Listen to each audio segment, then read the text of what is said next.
ਉਹਨੂੰ ਆਪਾਂ ਸਹੂਲਤ ਨਹੀਂ ਕਹਿ ਸਕਦੇ ਜਿਹੜੀ ਕੋਈ 2-4 ਕਿਲੋ ਦਾਲ ਦੇ ਦਿੱਤੀ ਜਾਂ ਕੋਈ 10-15 ਕਿਲੋ ਕਿਸੇ ਨੂੰ ਦਾਣੇ ਦੇ ਦਿੱਤੇ।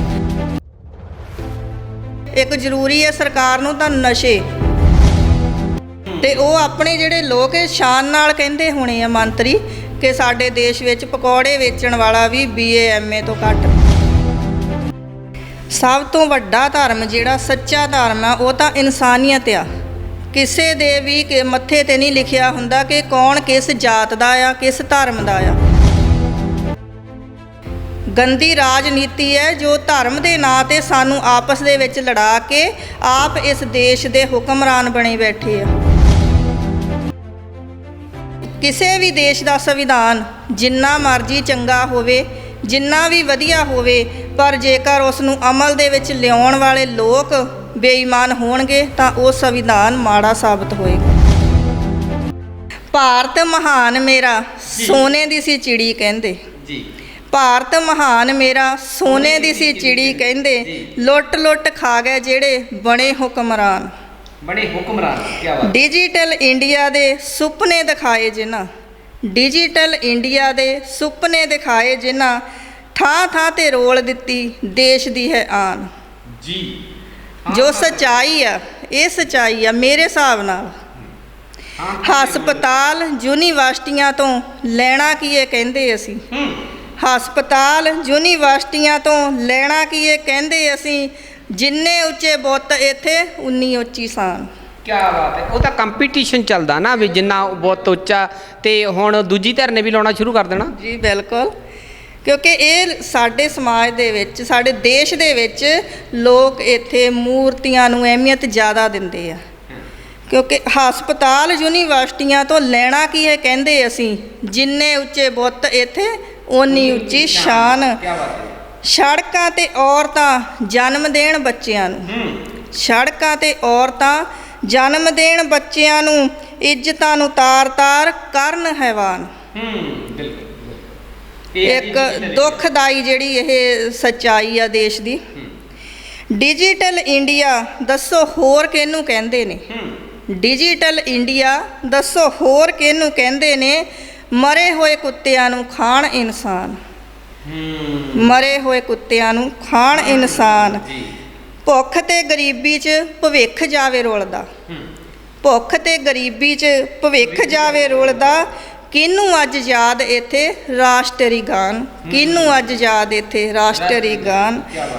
ਰੁੜਕੇ ਦੀ ਪੰਮੀ ਇਹ ਹੈ ਡਿਜੀਟਲ ਇੰਡੀਆ, ਰੁੜਕੇ ਦੀ ਪੰਮੀ ਇਹ ਹੈ ਡਿਜੀਟਲ ਇੰਡੀਆ, ਕਹਿੰਦੇ ਜਿਹਨੂੰ ਸਾਰੇ ਮੇਰਾ ਭਾਰਤ ਮਹਾਨ, ਕਹਿੰਦੇ ਜਿਹਨੂੰ ਸਾਰੇ ਮੇਰਾ ਭਾਰਤ ਮਹਾਨ। ਕੀ ਬਾਤ ਹੈ ਜੀ। ਭਾਰਤ ਤਾਂ ਵੈਸੇ ਮਹਾਨ ਹੀ ਹੈ, ਪਰ ਭਾਰਤ ਨੂੰ ਚਲਾਉਣ ਵਾਲੇ ਜਿਹੜੇ ਹੈਗੇ ਨੇ ਉਹ ਮਹਾਨ ਲੋਕਾਂ ਨੇ ਨਜ਼ਰ ਦੇ ਵਿੱਚ ਕਿੱਦਾਂ ਦੇ ਨੇ।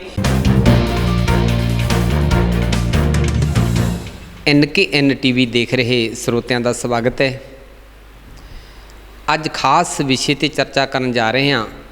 ਇਸ ਚਰਚਾ ਦੇ ਵਿੱਚ ਅਸੀਂ ਗੱਲ ਕਰਾਂਗੇ ਲੋਕਡਾਊਨ ਦੌਰਾਨ ਲੋਕਾਂ ਨੇ ਕਿਵੇਂ ਗੁਜ਼ਾਰਾ ਕੀਤਾ ਹੈ। ਜਿਹੜੇ ਲੋਕ ਪਹਿਲਾਂ ਹੀ ਬੇਜ਼ਮੀਨੇ ਨੇ, ਬੇਰੁਜ਼ਗਾਰ ਨੇ, ਮਹਿੰਗਾਈ ਦੇ ਮਾਰੇ ਹੋਏ ਨੇ, ਉਹ ਲੋਕ ਕਿਵੇਂ ਗੁਜ਼ਾਰਾ ਕਰ ਰਹੇ ਨੇ।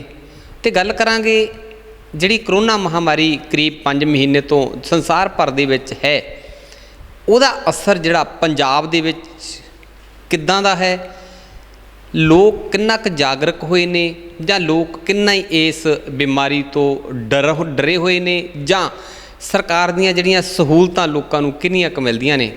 ਮੇਰੇ ਨਾਲ ਨੇ ਇਸ ਵੇਲੇ ਬਹੁਜਨ ਸਮਾਜ ਪਾਰਟੀ ਤੋਂ ਵਿਧਾਨ ਸਭਾ ਹਲਕਾ ਫਿਲੌਰ ਦੇ ਇੰਚਾਰਜ ਪਰਮਜੀਤ ਕੌਰ ਪੰਮੀ ਰੁੜਕਾ, ਤੇ ਨਾਲ ਗੀਤਕਾਰ ਵੀ ਨੇ। ਬਹੁਤ ਬਹੁਤ ਧੰਨਵਾਦ ਜੀ। ਸਤਿ ਸ੍ਰੀ ਅਕਾਲ ਜੀ। ਸਤਿ ਸ੍ਰੀ ਅਕਾਲ ਜੀ। ਜੈ ਭੀਮ ਜੈ ਭਾਰਤ। ਜੈ ਭੀਮ ਜੈ ਭਾਰਤ। ਠੀਕ ਠਾਕ ਹੋ ਜੀ? ਮੈਡਮ ਜੀ, ਜਿਵੇਂ ਕਰੀਬ 5.5 ਮਹੀਨੇ ਹੋ ਗਏ ਨੇ ਕਰੋਨਾ ਮਹਾਮਾਰੀ ਪੂਰੇ ਸੰਸਾਰ ਵਿੱਚ ਇਹਦਾ ਪ੍ਰਕੋਪ ਹੈ, ਪੰਜਾਬ ਦੇ ਵਿੱਚ ਵੀ ਦਿਖਾਈ ਦੇ ਰਿਹਾ। ਵੈਸੇ ਤਾਂ ਹੁਣ ਕੇਸਿਸ ਜਿਹੜੇ ਸਰਕਾਰ ਵੱਲੋਂ ਦੱਸੇ ਜਾਂਦੇ ਨੇ ਉਹ ਹੁਣ ਬਹੁਤ ਵੱਡੇ ਪੱਧਰ 'ਤੇ ਨੇ, ਪਰ ਇਹਦੇ ਕਰਫਿਊ ਲੋਕਡਾਊਨ ਹੋਏ ਨੂੰ ਵੀ ਕਰੀਬ 5 ਮਹੀਨੇ ਹੋਏ ਨੇ। ਉਸ ਤੋਂ ਬਾਅਦ ਕਰਫਿਊ ਵੀ ਰਿਹਾ ਕੁਝ ਸਮਾਂ। ਬਿਲਕੁਲ ਲੋਕ ਆਪਣੇ ਘਰਾਂ ਦੇ ਵਿੱਚ ਬੈਠੇ ਸੀਗੇ। ਲੋਕ ਪਹਿਲਾਂ ਹੀ ਮਜਬੂਰ ਨੇ, ਲੋਕ ਬੇਰੁਜ਼ਗਾਰ ਨੇ, ਮਹਿੰਗਾਈ ਦੇ ਮਾਰੇ ਹੋਏ ਨੇ, ਤੇ ਬੇਜ਼ਮੀਨੇ ਨੇ, ਜਿਨ੍ਹਾਂ ਕੋਲ ਜ਼ਮੀਨ ਨਹੀਂ ਤੇ ਉਹਨਾਂ ਕੋਲ ਕੰਮਕਾਰ ਕੋਈ ਨਹੀਂ, ਕਿਵੇਂ ਗੁਜ਼ਾਰਾ ਕੀਤਾ ਹੈਗਾ? ਇਸ ਲੋਕਡਾਊਨ ਦੇ ਵਿੱਚ ਜਿਸ ਤਰ੍ਹਾਂ ਜਦੋਂ ਦੀ ਇਹ ਕਰੋਨਾ ਮਹਾਮਾਰੀ ਫੈਲੀ ਆ ਤੇ ਆਮ ਮਿਡਲ ਵਰਗ ਦਾ, ਇੱਕ ਗਰੀਬ ਪਰਿਵਾਰਾਂ ਦਾ ਜੀਣਾ ਬਹੁਤ ਮੁਸ਼ਕਲ ਹੋਇਆ, ਕਿਉਂਕਿ ਕਾਰੋਬਾਰ ਤਾਂ ਪਹਿਲਾਂ ਹੀ ਸਰਕਾਰਾਂ ਨੇ ਸਾਨੂੰ ਬੇਰੁਜ਼ਗਾਰ ਕੀਤਾ ਹੋਇਆ। ਜਿਹੜੇ ਬੱਚੇ ਆ ਉਹ ਵੀ ਬੇਰੁਜ਼ਗਾਰ ਘੁੰਮ ਰਹੇ ਸੀ ਤੇ ਉੱਤੋਂ ਦੀ ਇਹ ਮਹਾਮਾਰੀ ਜਿਹੜੀ ਆ ਉਹਦਾ ਪ੍ਰਕੋਪ ਝੱਲ ਰਿਹਾ ਆ ਇੱਕ ਮਿਡਲ ਵਰਗ। ਜਿਸ ਤਰ੍ਹਾਂ ਸਰਕਾਰਾਂ ਵੱਲੋਂ ਤਾਂ ਹਜੇ ਤੱਕ ਕੋਈ ਸਹੂਲਤ ਨਹੀਂ ਮਿਲੀ, ਉਹਨੂੰ ਆਪਾਂ ਸਹੂਲਤ ਨਹੀਂ ਕਹਿ ਸਕਦੇ, ਜਿਹੜੀ ਕੋਈ 2-4 ਕਿਲੋ ਦਾਲ ਦੇ ਦਿੱਤੀ ਜਾਂ ਕੋਈ 10-15 ਕਿਲੋ ਕਿਸੇ ਨੂੰ ਦਾਣੇ ਦੇ ਦਿੱਤੇ, ਉਹਨੂੰ ਕੋਈ ਸਹੂਲਤ ਨਹੀਂ ਕਹਿ ਸਕਦੇ। ਕਿੰਨੇ ਦਿਨ ਉਹਦੇ ਨਾਲ ਨਿਕਲਣਗੇ, ਕਿੰਨੇ ਕੁ ਦਿਨ ਲੋਕਾਂ ਨੇ ਉਹਦੇ ਨਾਲ ਗੁਜ਼ਾਰਾ ਕੀਤਾ ਹੋਵੇਗਾ। ਤੁਸੀਂ ਦੇਖ ਲਓ ਕਿ ਜਿਹੜੇ ਰੋਜ਼ ਦੀ ਰੋਜ਼ ਕਮਾ ਕੇ ਖਾਣ ਵਾਲੇ ਸੀ, ਉਹਨਾਂ ਦਾ ਗੁਜ਼ਾਰਾ ਤਾਂ ਇੰਨਾ ਕੁ ਮੁਸ਼ਕਲ ਹੋ ਗਿਆ ਕਿ ਜੇ ਆਪਾਂ ਸਮਾਜ ਦੇ ਵਿੱਚ ਵਿਚਰ ਗਏ ਤਾਂ ਪਤਾ ਲੱਗਦਾ ਕਿ ਲੋਕ ਕਿਸ ਕਦਰ ਇਸ ਮਹਾਮਾਰੀ ਦੇ ਵਿੱਚ, ਇਸ ਲੋਕਡਾਊਨ ਦੇ ਵਿੱਚ ਆਪਣੀ ਰੋਜ਼ ਦੀ ਰੋਟੀ ਰੋਜੀ ਤੋਂ ਵੀ ਮੁਹਤਾਜ ਹੋ ਗਏ ਨੇ। ਤੇ ਉੱਤੋਂ ਦੀ ਸਰਕਾਰਾਂ ਨੇ ਜਿਹੜੇ ਜ਼ਰੂਰੀ ਕੰਮਕਾਜ ਆ ਉਹ ਤਾਂ ਬੰਦ ਕਰ ਦਿੱਤੇ, ਪਰ ਜਿਹੜੇ ਠੇਕੇ ਆ ਉਹ ਰਾਤ ਨੂੰ 9-9, 10-10 ਵਜੇ ਤੱਕ ਖੁੱਲ੍ਹੇ ਰਹਿੰਦੇ ਆ। ਦੇਖੋ ਕਿਸ ਪਾਸੇ ਨੂੰ ਜਾ ਰਿਹਾ ਸਾਡਾ ਦੇਸ਼। ਸਾਡੇ ਨਾ ਪੜ੍ਹਾਈ ਜ਼ਰੂਰੀ ਹੈ ਇੱਥੇ, ਨਾ ਕੋਈ ਕਾਰੋਬਾਰ ਜ਼ਰੂਰੀ ਹੈ। ਇੱਕ ਜ਼ਰੂਰੀ ਹੈ ਸਰਕਾਰ ਨੂੰ ਤਾਂ ਨਸ਼ੇ, ਕਦੀ ਕੋਈ ਨਸ਼ਾ ਕਦੀ ਕੋਈ ਨਸ਼ਾ। ਪੜ੍ਹਾਈ ਦੀ ਜੇ ਗੱਲ ਕਰੀਏ, ਇਹ ਅੱਜ ਪੁਰਾਣੇ ਸਮਿਆਂ ਤੋਂ ਲੈ ਕੇ ਹੁਣ ਤੱਕ ਵਿੱਦਿਆ ਤਾਂ ਵੱਡੇ ਪੱਧਰ 'ਤੇ ਬੱਚਿਆਂ ਨੇ ਹਾਸਲ ਕੀਤੀ ਆ। ਜੇ ਘਰ ਘਰ ਘੁੰਮ ਕੇ ਦੇਖੀਏ ਤਾਂ ਹਰ ਬੱਚਾ ਕਿਸੇ ਨੇ ਡਿਗਰੀ ਕੀਤੀ, ਕਿਸੇ ਨੇ ਡਿਪਲੋਮਾ ਕੀਤਾ, ਪੜ੍ਹਾਈ ਤਾਂ ਵੱਡੇ ਪੱਧਰ 'ਤੇ ਕੀਤੀ ਹੈਗੀ ਆ। ਮੈਂ ਤਾਂ ਕਈ ਵਾਰੀ ਕਹਿੰਦਾ ਹੁੰਦਾ, ਸਾਡੇ ਲੀਡਰ ਸਾਹਿਬਾਨ ਜਦੋਂ ਵਿਦੇਸ਼ 'ਚ ਜਾਂਦੇ ਬੜੇ ਟੌਰ ਨਾਲ ਕਹਿੰਦੇ ਹੋਣੇ, ਸਾਡੇ ਪਕੌੜੇ ਬਣਾਉਣ ਵਾਲੇ ਘੱਟੋ ਘੱਟ ਇੰਜੀਨੀਅਰ ਹੈ ਜਾਂ BA BEd ਕੀਤੀ ਆ। ਪਕੌੜੇ ਬਣਾਉਣ ਵਾਲਿਆਂ ਨੇ ਵੀ ਉਹ ਡਿਪਲੋਮਾ ਡਿਗਰੀ ਵਾਲੇ ਤਾਂ ਆਮ ਹੀ ਤੁਰੇ ਫਿਰਦੇ ਆ, ਕੋਈ ਇੱਦਾਂ ਦਾ ਨਹੀਂ ਹੈ ਵੀ ਸਾਡਾ ਦੇਸ਼ ਅਨਪੜ੍ਹ ਨਹੀਂ। ਮਾਣ ਨਾਲ ਕਹਿੰਦੇ ਤਾਂ ਹੋਣੇ ਆ। ਬਿਲਕੁਲ ਕਹਿੰਦੇ ਹੋਣੇ, ਕਿਉਂਕਿ ਸਾਡੇ ਦੇਸ਼ ਦੇ ਜਿਹੜੇ ਪ੍ਰਧਾਨ ਮੰਤਰੀ ਆ ਉਹਨਾਂ ਨੇ ਇਹ ਗੱਲ ਕਹੀ ਹੈ ਕਿ ਪਕੌੜੇ ਵੇਚੋ। MBA BEd ਸਾਰੇ ਜਿਹੜੇ ਪੜ੍ਹੇ ਲਿਖੇ ਨੌਜਵਾਨ ਆ ਉਹ ਇੱਥੋਂ ਤੱਕ, ਇੱਥੋਂ ਦੇ ਦੇਸ਼ ਦੇ ਹਾਲਾਤ ਹੋ ਚੁੱਕੇ ਆ ਕਿ ਪਕੌੜੇ ਵੇਚਣ ਨੂੰ ਮਜਬੂਰ ਆ।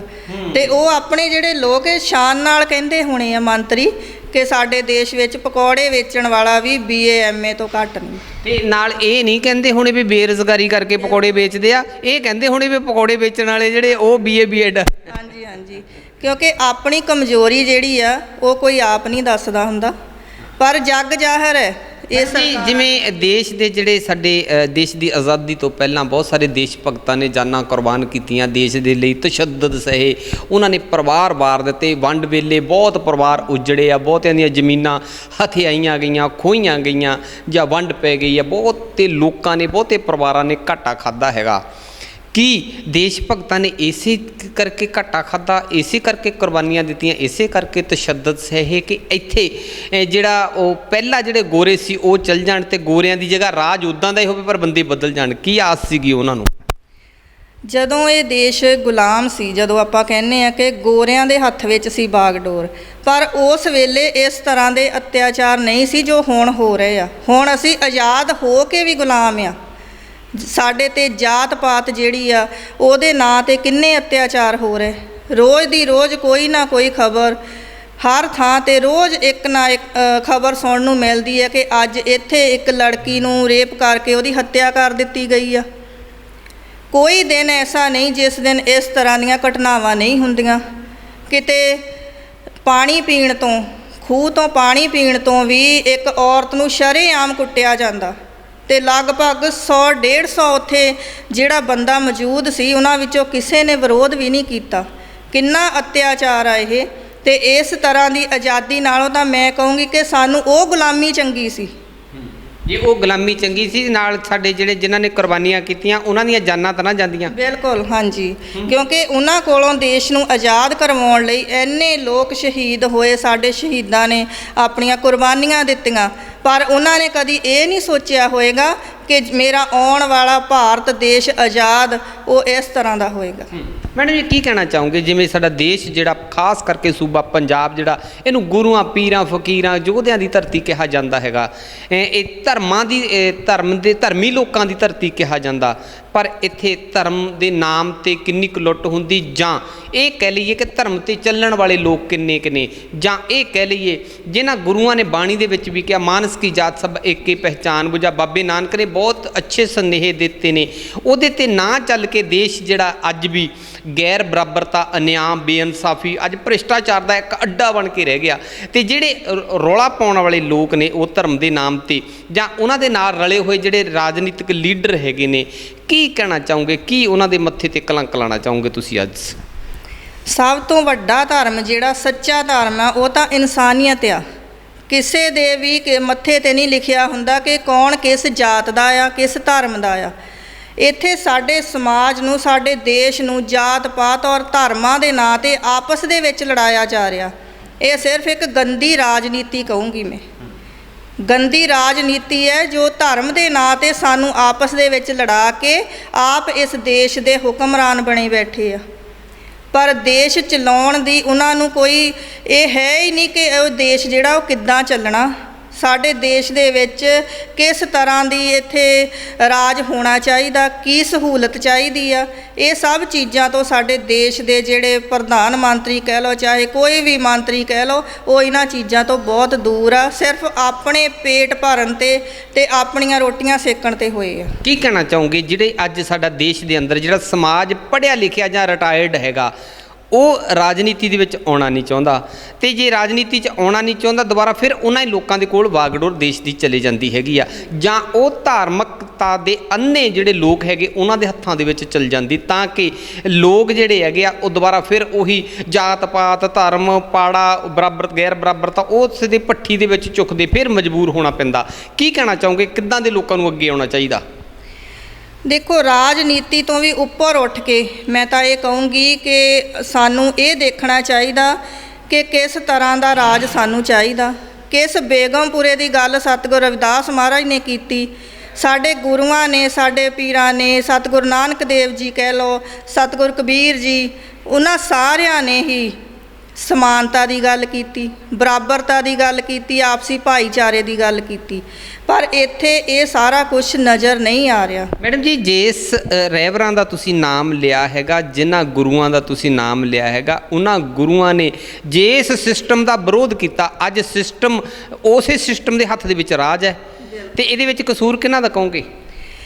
ਅਸੀਂ ਹੀ, ਸਾਡੇ ਹੀ ਲੋਕ ਉਹਨਾਂ ਦੇ ਹੱਥ ਵਿੱਚ ਸਿਸਟਮ ਦੇਣ ਵਾਲੇ ਆ।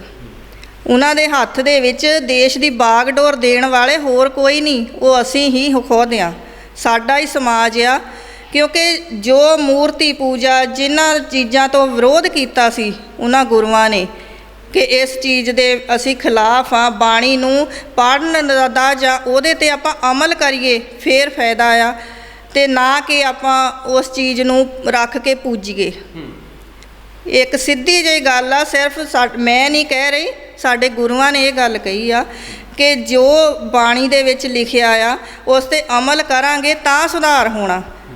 ਇੱਥੇ ਮੰਦਰਾਂ ਨੂੰ ਵੀ ਬਹੁਤ ਅਹਿਮੀਅਤ ਦਿੱਤੀ ਜਾਂਦੀ ਆ, ਧਾਰਮਿਕ ਸਥਾਨਾਂ ਦੇ ਦੁਆਲੇ ਜ਼ਿਆਦਾ, ਜਿਵੇਂ ਤੁਸੀਂ ਪਹਿਲਾਂ ਦੱਸਿਆ ਵੀ ਲੋਕ ਧਰਮਾਂ ਦੇ ਨਾਂ 'ਤੇ, ਜਾਤਾਂ ਦੇ ਨਾਂ 'ਤੇ, ਫਿਰਕਿਆਂ ਦੇ ਨਾਂ 'ਤੇ ਜ਼ਿਆਦਾ ਵੰਡੀਆਂ ਪਾਈਆਂ ਹੋਈਆਂ ਲੋਕਾਂ ਦੀਆਂ। ਮੈਡਮ ਜੀ, ਦੇਸ਼ ਦੀ ਆਜ਼ਾਦੀ ਤੋਂ ਪਹਿਲਾਂ ਬਹੁਤ ਸਾਰੇ ਦੇਸ਼ ਭਗਤਾਂ ਨੇ ਕੁਰਬਾਨੀਆਂ ਕੀਤੀਆਂ, ਤਸ਼ੱਦਦ ਸਹੇ, ਉਸ ਤੋਂ ਬਾਅਦ ਦੇਸ਼ ਆਜ਼ਾਦ ਹੋ ਗਿਆ। ਦੇਸ਼ ਦਾ ਸੰਵਿਧਾਨ ਅਲੱਗ ਨਵਾਂ ਦੇਸ਼ ਵਾਸੀਆਂ ਦੇ ਵਾਸਤੇ ਲਿਖਿਆ ਗਿਆ, ਲੋਕਤੰਤਰ ਦੇਸ਼ ਹੈ।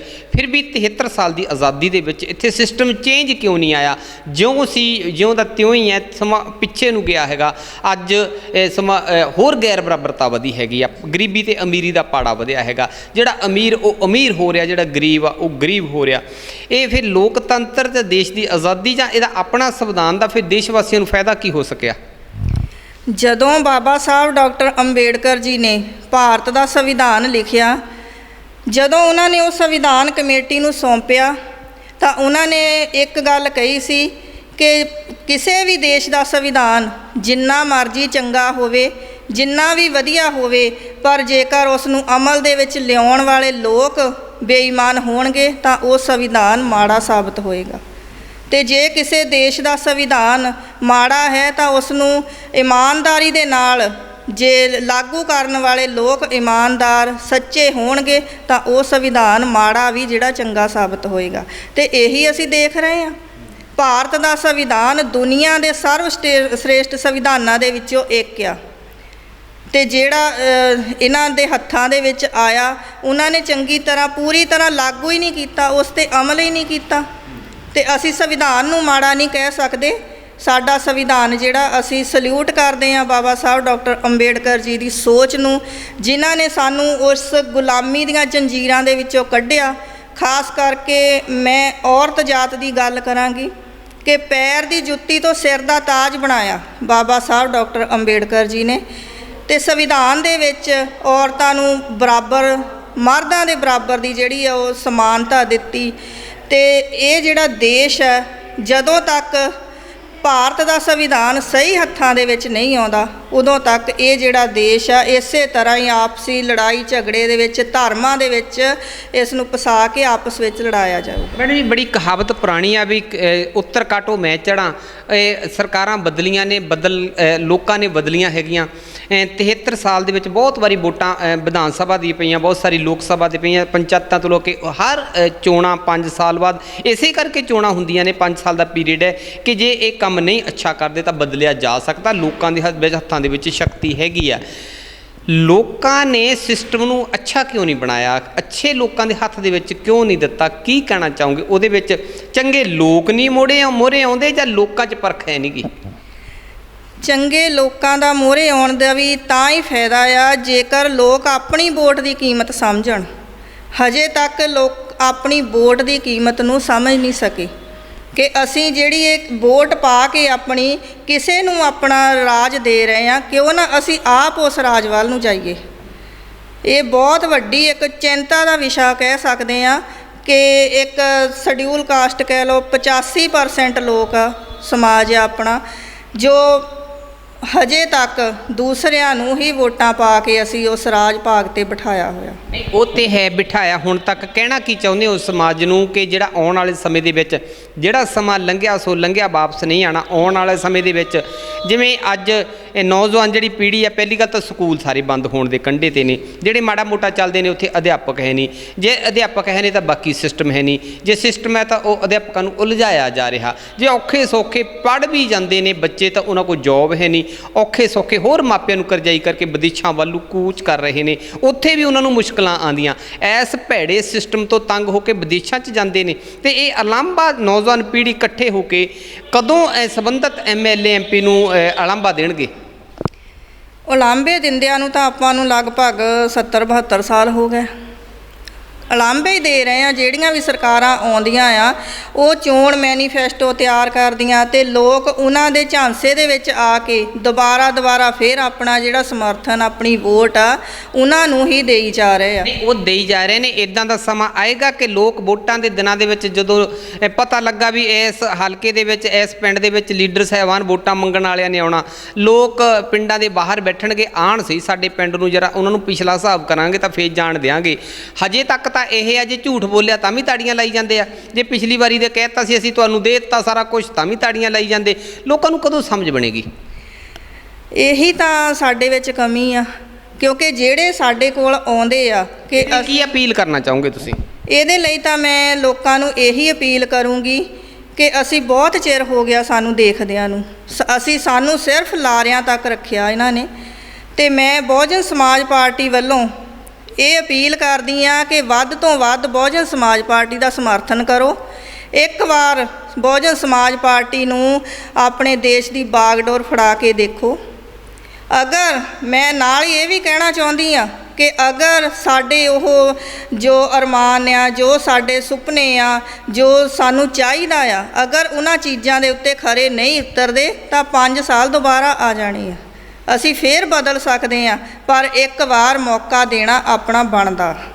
ਕਿਉਂਕਿ 2 ਪਾਰਟੀਆਂ ਕਾਂਗਰਸ ਔਰ ਅਕਾਲੀ ਦਲ BJP 70-72 ਸਾਲ ਤੋਂ ਅਸੀਂ ਉਹਨਾਂ ਨੂੰ ਮੌਕਾ ਬਾਰ-ਬਾਰ ਦੇ ਰਹੇ ਹਾਂ, ਪਰ ਉਹ ਸਾਡੀ ਜਿਹੜੀ ਆਮ ਜਨਤਾ ਦੀ ਸੋਚ ਆ ਉਹਦੇ 'ਤੇ ਖਰੇ ਨਹੀਂ ਉਤਰੇ। ਮੈਡਮ ਜੀ ਇੱਥੇ ਇਦਾਂ ਵੀ ਲੱਗਦਾ ਕਿ ਲੋਕ ਬਦਲਣਾ ਚਾਹੁੰਦੇ ਨੇ, ਲੋਕਾਂ ਦੀ ਬੇਵਸੀ ਉਦੋਂ ਹੋ ਜਾਂਦੀ ਆ ਥੋੜ੍ਹਾ ਜਿਹਾ, ਜਿਵੇਂ ਆਮ ਆਦਮੀ ਪਾਰਟੀ ਪਿਛਲੀ ਵਿਧਾਨ ਸਭਾ ਦੇ ਵਿੱਚ ਕਾਫੀ ਉੱਭਰ ਕੇ ਆਈ, ਬਾਅਦ ਦੇ ਵਿੱਚ ਉਹਨਾਂ ਦੀਆਂ ਆਪਣੀਆਂ 5-6 ਜਥੇਬੰਦੀਆਂ ਬਣ ਕੇ ਰਹਿ ਗਈਆਂ। ਕੀ ਆਸ ਕੀਤੀ ਜਾ ਸਕਦੀ ਹੈ? ਜਾਂ ਬਹੁਜਨ ਸਮਾਜ ਪਾਰਟੀ ਦੇ ਵਿੱਚ ਵੀ ਜਿਵੇਂ ਪਹਿਲਾਂ ਮਿਹਨਤ ਕੀਤੀ ਹੁੰਦੀ ਆ, ਉਹਨਾਂ ਦਿਨਾਂ ਦੇ ਵਿੱਚ ਜਾ ਕੇ ਕਿਵੇਂ ਇੱਕ ਹਲਕੇ ਦੇ ਵਿੱਚ 3-3 ਜਣੇ 4-4 ਜਣੇ ਬਹੁਜਨ ਸਮਾਜ ਪਾਰਟੀ ਦੇ ਹੀ ਵਰਕਰਜ਼ ਜਾਂ ਉਹਨਾਂ ਦੇ ਉਮੀਦਵਾਰ ਖੜ ਜਾਂਦੇ ਨੇ, ਤੇ ਉੱਥੇ ਮਨੋਬਲ ਟੁੱਟਦਾ ਹੈ ਵੋਟਰਾਂ ਦਾ, ਸਪੋਰਟਰਾਂ ਦਾ, ਵੀ ਇਹਨਾਂ ਨੇ ਤਾਂ ਹੁਣ ਹਾਰਨਾ ਹੀ ਆ, ਇਹਦੇ ਨਾਲ ਤਾਂ ਪਾ ਦਿਓ, ਵੀ ਇਹਨਾਂ ਦੇ ਮੂੰਹ ਮੱਥੇ ਲੱਗਣਾ, ਵੀ ਅਸੀਂ ਗ੍ਰਾਂਟ ਵੀ ਲੈਣੀ, ਕੱਲ੍ਹ ਨੂੰ ਕਾਂਗਰਸ ਨੂੰ ਚਲੋ ਪਾ ਦਿਓ, ਜਾਂ ਅਕਾਲੀਆਂ ਨੂੰ ਪਾ ਦਿਓ, ਜਾਂ ਹੋਰ ਨੂੰ ਕਿਸੇ ਨੂੰ ਪਾ ਦਿਓ। ਇੱਦਾਂ ਲੱਗਦਾ ਤੁਹਾਨੂੰ ਵੀ ਪਲੈਨਿੰਗ ਜ਼ਬਰਦਸਤ ਨਹੀਂ ਹੈ? ਪਲੈਨਿੰਗ ਦੇ ਵਿੱਚ ਵੀ ਕਮੀ ਕਹਿ ਸਕਦੇ ਹਾਂ ਆਪਾਂ, ਕਿਉਂਕਿ ਜਿੰਨਾ ਚਿਰ ਸਾਡਾ ਏਕਾ ਨਹੀਂ ਹੁੰਦਾ, ਚਾਹੇ ਉਹ ਲੀਡਰ ਕਹਿ ਲਈਏ, ਚਾਹੇ ਉਹ ਆਮ ਲੋਕ ਆਪਾਂ ਜਨਤਾ ਕਹਿ ਲਈਏ, ਜਿੰਨਾ ਚਿਰ ਅਸੀਂ ਇੱਕ ਪਲੇਟਫਾਰਮ 'ਤੇ ਇਕੱਠੇ ਨਹੀਂ ਹੁੰਦੇ, ਓਨਾ ਚਿਰ ਅਸੀਂ ਰਾਜ ਭਾਗ ਦੇ ਸੁਪਨੇ ਨੂੰ ਜਿਹੜਾ ਸੱਚ ਨਹੀਂ ਕਰ ਸਕਦੇ। ਸਾਨੂੰ ਲੋੜ ਆ ਕਿ ਆਪਸੀ ਤਕਰਾਰ, ਜੇ ਕੋਈ ਕਿਸੇ ਦੇ ਨਾਲ ਗੁੱਸਾ ਗਿਲਾ ਵੀ ਹੈ, ਉਹਨੂੰ ਭੁਲਾ ਕੇ ਅਸੀਂ ਇੱਕ ਮੰਚ 'ਤੇ ਇਕੱਠੇ ਹੋਈਏ, ਨਾ ਕਿ ਅਸੀਂ ਵੱਖਰੀਆਂ ਵੱਖਰੀਆਂ ਜਥੇਬੰਦੀਆਂ ਬਣਾ ਕੇ ਅਸੀਂ ਆਪਣੇ ਹੀ ਸਮਾਜ ਨੂੰ ਵੰਡੀ ਜਾਈਏ। ਇਹ ਲੋਕ ਚੰਗੀ ਤਰ੍ਹਾਂ ਜਾਣਦੇ ਨੇ, ਔਰ ਉਹਨਾਂ ਨੇ ਜਿਹੜਾ ਡਿਜੀਟਲ ਇੰਡੀਆ ਬਣਾਇਆ ਹੈ, ਲੋਕ ਚੰਗੀ ਤਰ੍ਹਾਂ ਜਾਣਦੇ ਨੇ, ਪਰ ਲੋਕਾਂ ਦੀ ਬਾਹ ਪੇਸ਼ ਨਹੀਂ ਜਾਂਦੀ। ਆਉਣ ਵਾਲਾ ਸਮਾਂ ਪੰਜਾਬ ਦੇ ਵਿੱਚ ਵੀ 2022 ਬਹੁਤ ਦੂਰ ਨਹੀਂ ਹੈਗਾ, ਕਰੀਬ 1.5 ਸਾਲ ਹੀ ਰਹਿ ਗਿਆ, ਤੇ ਆਖਰ ਤੇ ਕੀ ਸੰਦੇਸ਼ ਦੇਣਾ ਚਾਹੋਗੇ ਤੁਸੀਂ? ਆਖਰ ਤੇ ਮੈਂ ਇਹੀ ਕਹਿਣਾ ਚਾਹੁੰਦੀ ਹਾਂ ਆਪਣੇ ਸਮਾਜ ਨੂੰ ਕਿ ਇਹਨਾਂ ਜੋ ਝੂਠੇ ਲਾਰੇ ਲਾਉਂਦੇ ਆ, ਜਦੋਂ ਆਪਾਂ ਸਮਾਂ ਆਉਂਦਾ ਆ ਉਹਨਾਂ ਤੋਂ ਜਵਾਬ ਲੈਣ ਦਾ, ਉਹਨਾਂ ਨੂੰ ਸਵਾਲ ਕਰਨ ਦਾ, ਤੇ ਉਸ ਵੇਲੇ ਅਸੀਂ ਫਿਰ ਕਿਉਂ ਚੁੱਪ ਹੋ ਜਾਂਦੇ ਆ?